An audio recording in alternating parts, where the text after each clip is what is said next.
Listening instructions. The listening test is about 30 minutes long and audio will be played once. There are 4 parts to the listening test. You will be given 10 minutes after the completion of the test to transfer answers to an answer sheet. Each part contains 10 questions with a total of 40 questions. Part 1. You will hear a woman phoning to ask about a summer cycling camp for her young son who is called Charlie. First, you have some time to look at questions 1 to 5.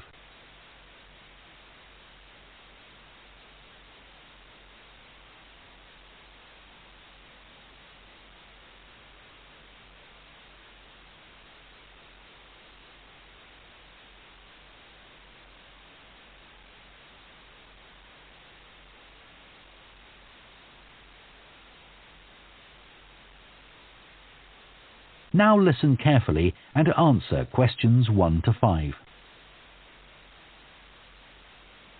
Hello, Junior Cycle Camp. Jake speaking. Hi, I'm calling for some information about the cycle camp. I'm thinking of sending my son. Great. Well, it's held every weekday morning over the summer vacation, and we focus on basic cycling skills and safety. We have 8 levels for children from 3 years upwards. How old's your son? Charlie, he's 7. He can ride a bike, but he needs a little more training before he's safe to go on the road. He'd probably be best in level 5. They start off practicing on the site here, and we aim to get them riding on the road. But first, they're taken to ride in the park, away from the traffic. Right. And can you tell me a bit about the instructors? Well, all our staff wear different colored shirts. So we have 3 supervisors, and they have red shirts. They support the instructors, and they also stand in for me if I'm not around.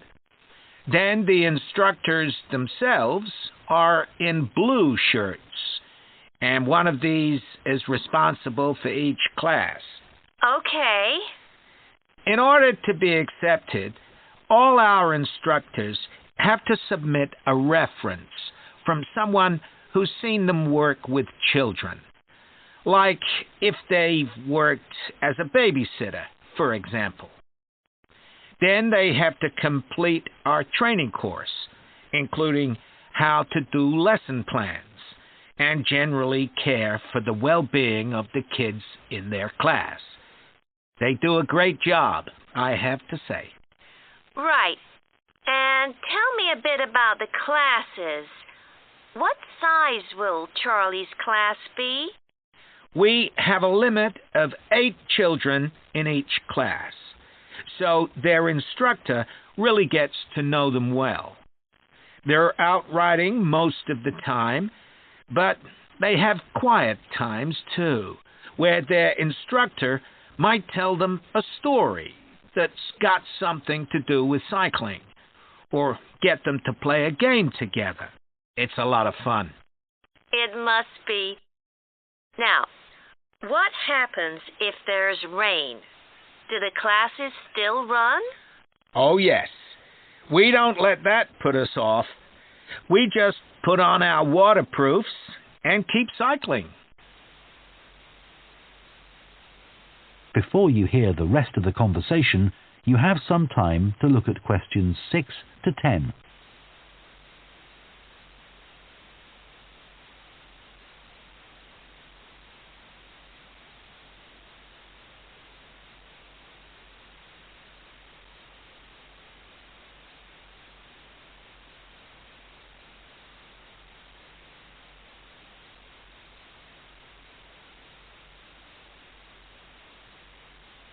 Now listen and answer questions 6 to 10.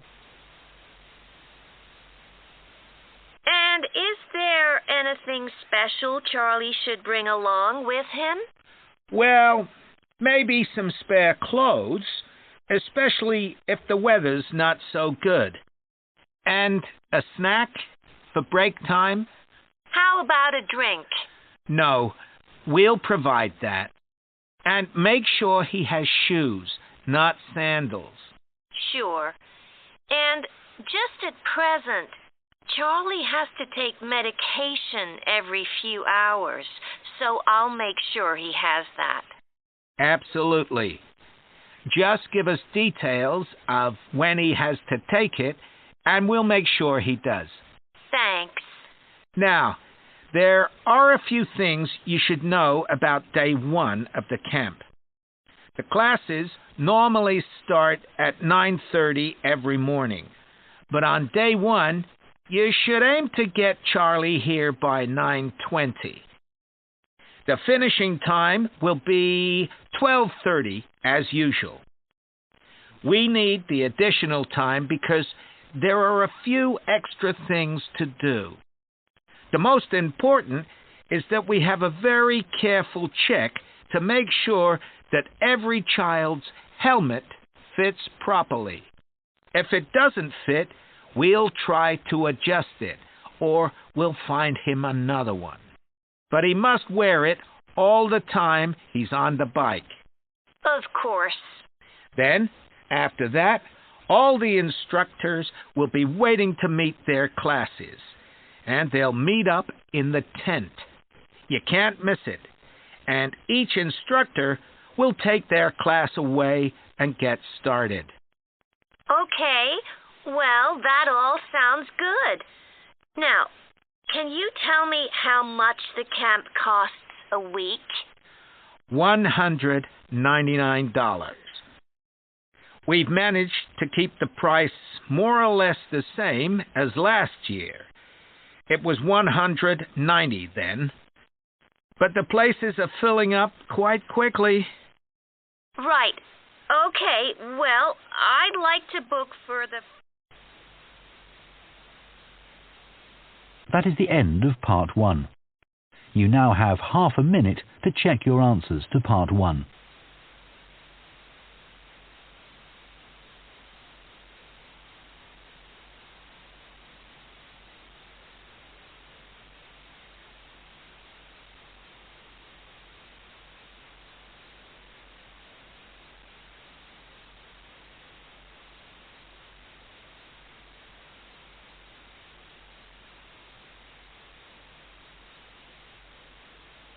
Part 2.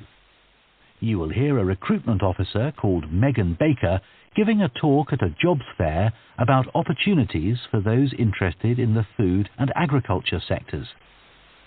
First, you have some time to look at questions 11 to 14.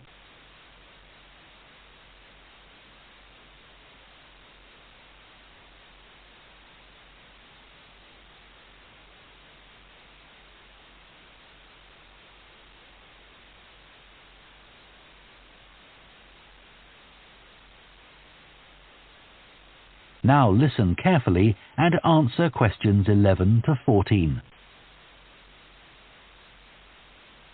Hello everyone, my name's Megan Baker and I'm a recruitment consultant at AVT Recruitment Specialists. Now, our company specialises in positions that involve working in the agriculture and horticulture sectors, so that's fresh food production, garden and park maintenance and so on. And these sectors do provide some very special career opportunities. For a start, they often offer opportunities for those who don't want to be stuck with a 40-hour week, but need to juggle work with other responsibilities, such as childcare. And this is very important for many of our recruits. Some people like working in a rural setting, surrounded by plants and trees instead of buildings, although we can't guarantee that. But there are certainly health benefits, especially in jobs where you're not sitting all day looking at a screen, a big plus for many people. Salaries can sometimes be good too, although there's a lot of variety here. And you may have the opportunity in some types of jobs for travel overseas, although that obviously depends on the job, and not everyone is keen to do it. Of course, working outdoors does have its challenges. It's fine in summer, but can be extremely unpleasant when it's cold and windy. You may need to be pretty fit for some jobs, though with modern technology, that's not as important as it once was. And standards of health and safety are much higher now than they used to be, so there are fewer work-related accidents. But if you like a lively city environment surrounded by lots of people, these jobs are probably not for you. They're often in pretty remote areas. And some people worry about finding a suitable place to live, but in our experience, this usually turns out fine. Before you hear the rest of the talk, you have some time to look at questions 15 to 20.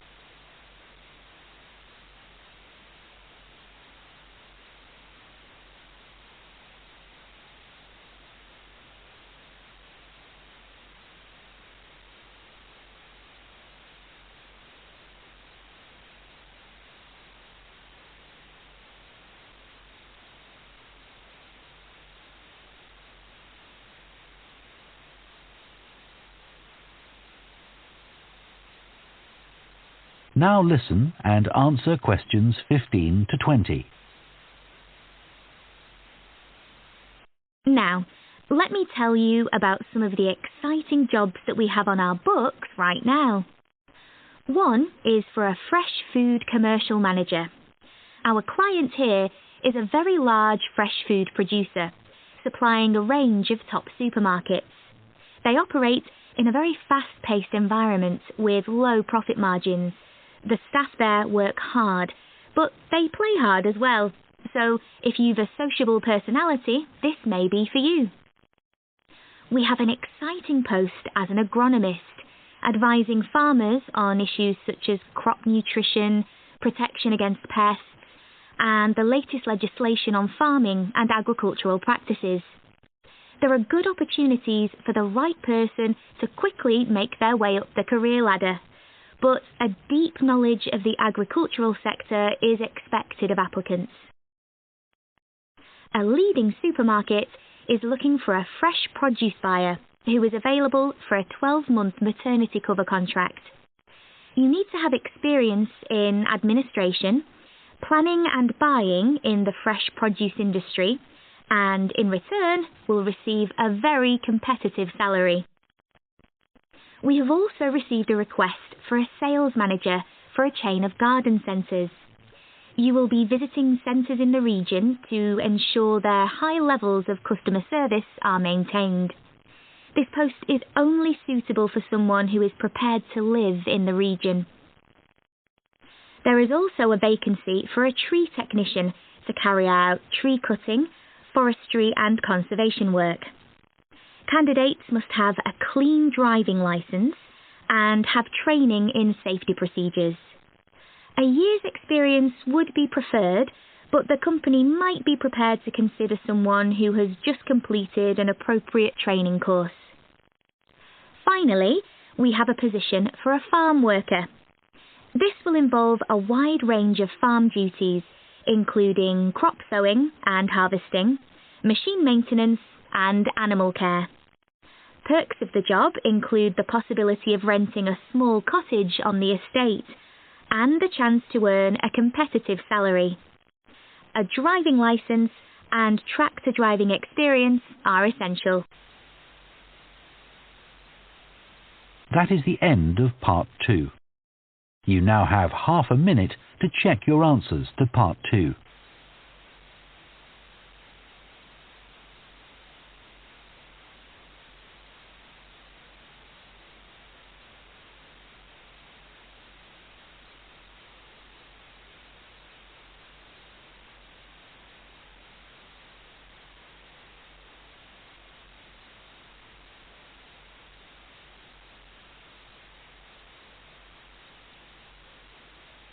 Part 3. You will hear two food science students called Adam and Rosie starting to plan their presentation on diet and obesity. First, you have some time to look at questions 21 to 24.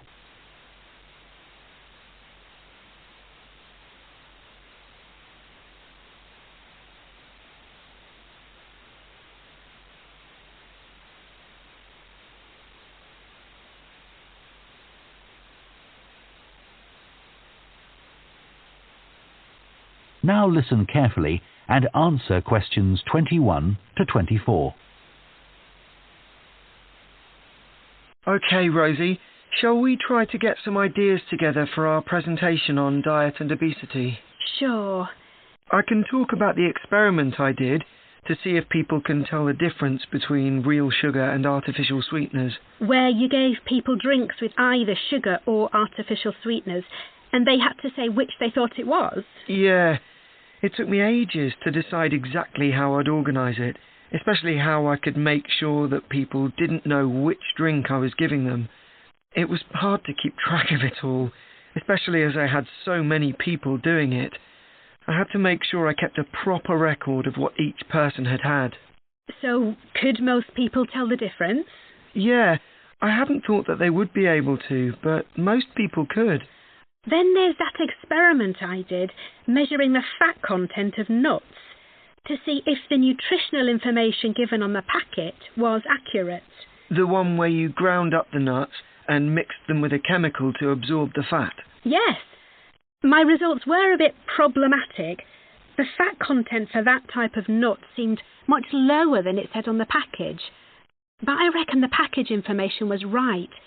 I think I should probably have ground up the nuts more than I did. It's possible that the scales for weighing the fat weren't accurate enough too. I'd really like to try the experiment again sometime. Before you hear the rest of the discussion, you have some time to look at questions 25 to 30.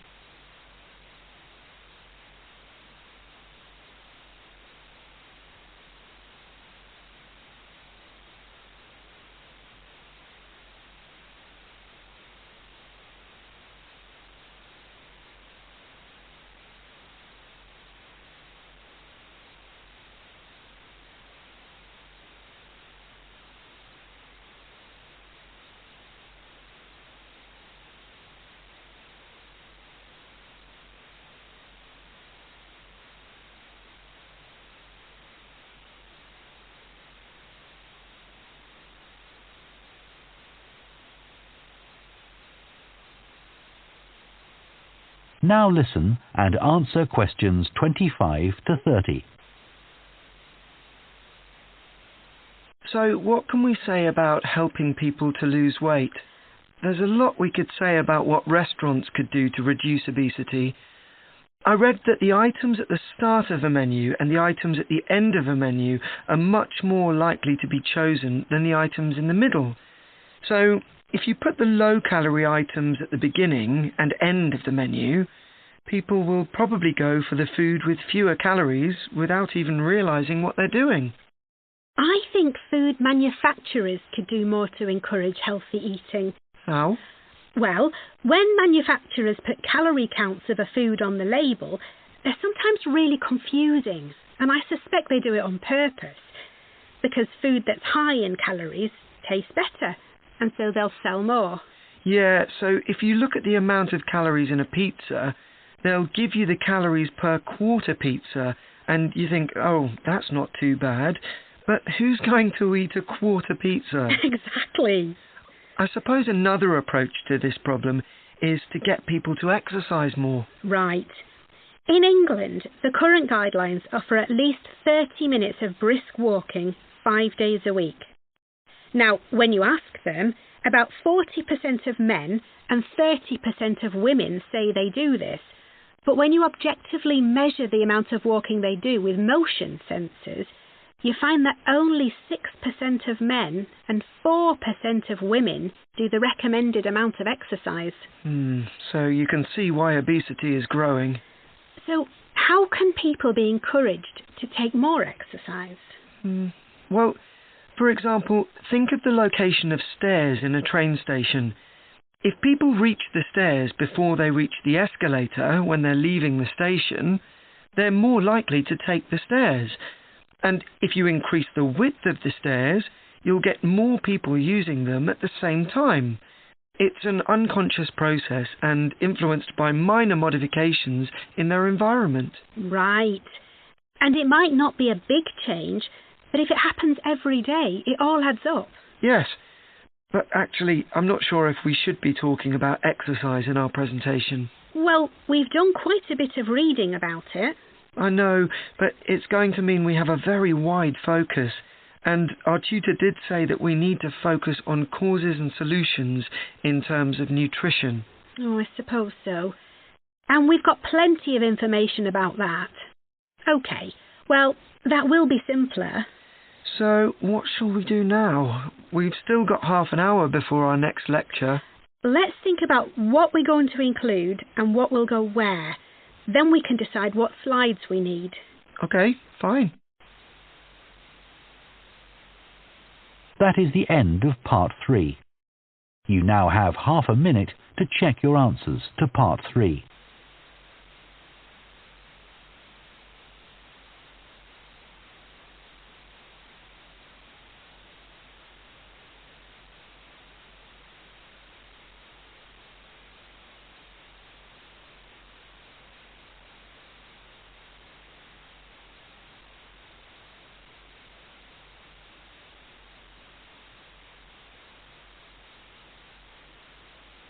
Part 4. You will hear a lecturer on a fashion design course introducing the subject of hand knitting, which involves making things like woolen jumpers and scarves.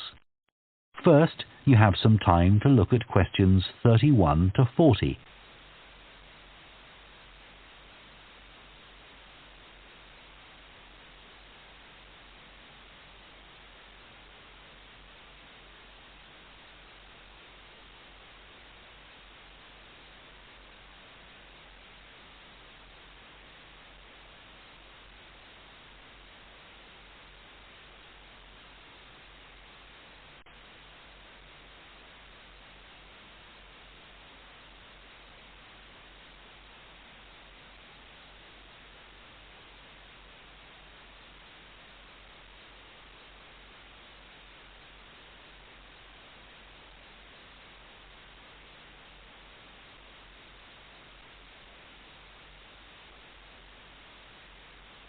Now listen carefully and answer questions 31 to 40.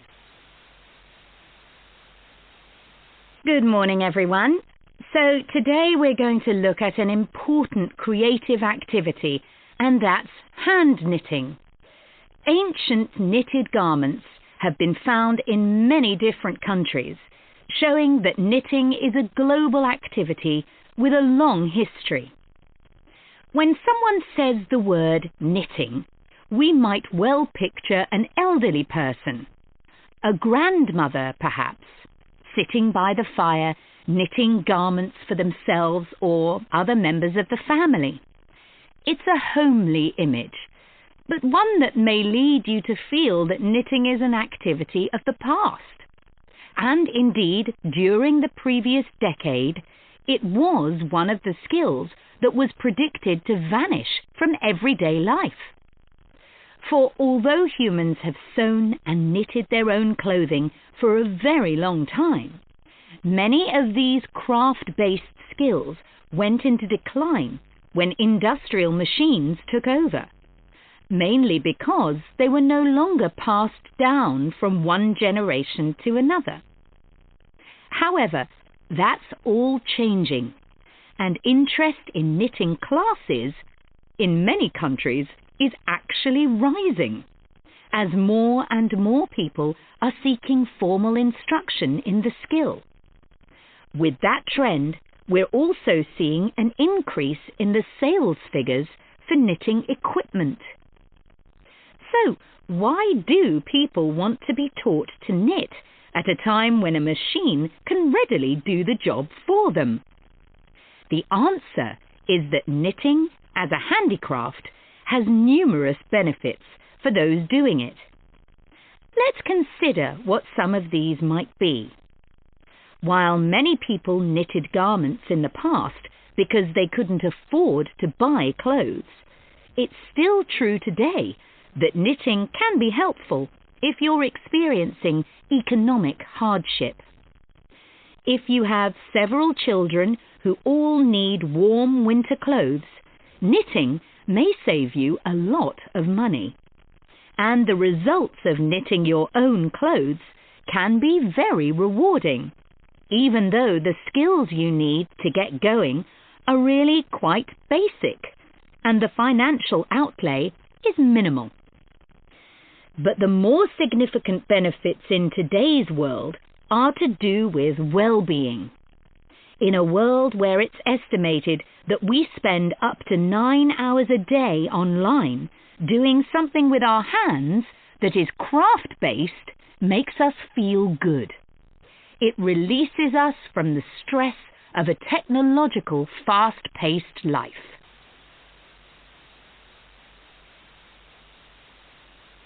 Now, let's look back a bit to early knitting activities. In fact, no one really knows when knitting first began, but archaeological remains have disclosed plenty of information for us to think about. One of the interesting things about knitting is that the earliest pieces of clothing that have been found suggest that most of the items produced were round rather than flat. Discoveries from the 3rd and 4th centuries in Egypt show that things like socks and gloves that were needed to keep hands and feet warm were knitted in one piece using 4 or 5 needles. That's very different from most knitting patterns today, which only require 2. What's more, the very first needles people used were hand-carved out of wood and other natural materials, like bone, whereas today's needles are largely made of steel or plastic and make that characteristic clicking sound when someone's using them. Ancient people knitted using yarns made from linen, hemp, cotton, and wool, and these were often very rough on the skin. The spinning wheel, which allowed people to make finer yarns and produce much greater quantities of them, led to the dominance of wool in the knitting industry, often favoured for its warmth. Another interesting fact about knitting is that because it was practiced in so many parts of the world for so many purposes, regional differences in style developed. This visual identity has allowed researchers to match bits of knitted clothing that have been unearthed over time to the region from which the wearer came, or the job that he or she did. As I've mentioned, knitting offered people from poor communities a way of making extra money while doing other tasks. For many centuries, it seems, men, women and children took every opportunity to knit, for example, while watching over sheep, walking to market, or riding in boats. So, let's move on.